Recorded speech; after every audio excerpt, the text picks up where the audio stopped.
بسم اللہ الرحمن الرحیم۔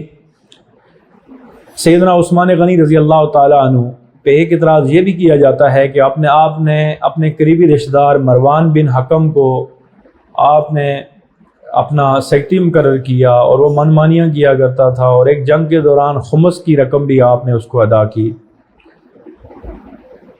پہلی چیز یہ ہے کہ مروان کے اندر خوبیاں بھی ہوں گی، خامیاں بھی ہوں گی، کوئی انسان پرفیکٹ نہیں ہوتا، لیکن بہت سے محدثین نے ان کو صغار صحابہ میں، چھوٹے صحابہ میں شمار کیا ہے، جس طرح عبداللہ ابن زبیر یا امام حسن اور حسین تھے، چھوٹی عمر میں تھے، تو اس طرح آپ کو چھوٹے صحابہ میں شمار کیا گیا ہے، صغیر صحابہ میں شمار کیا گیا ہے۔ تو خامیاں تو آپ کے اندر ہو سکتی ہیں، خوبیاں تو ہو سکتی ہیں، انسان کے اندر کوئی شر اور خیر ہر انسان کے اندر موجود ہوتی ہے، لیکن کسی کی ذات کی ٹوٹلی نفی کر دینا بھی درست عمل نہیں ہے۔ پھر مروان جب گورنر رہا مدینہ میں تو امام حسن اور امام حسین اس کے پیچھے نمازیں پڑھتے رہے۔ جب آپ مدینہ میں آپ نے رہائش اختیار کی، پھر مروان سے بخاری کے اندر روایات مروی ہیں، اس کا مطلب ہے کہ آپ سے جب روایت امام بخاری لے رہے ہیں تو آپ کو ثقہ مانتے ہیں۔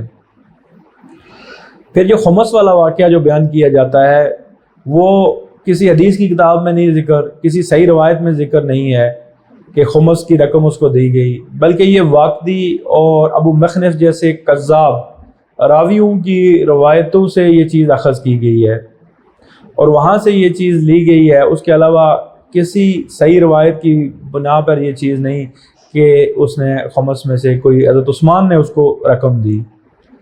ہم یہاں پہ مروان کے دفاع نہیں کر رہے، ہم یہاں پہ بات کر رہے ہیں کہ حضرت عثمان کی پرسنالٹی کو داغدار کرنے کے لیے مروان کو تنقید کا نشانہ بنایا جا رہا ہے۔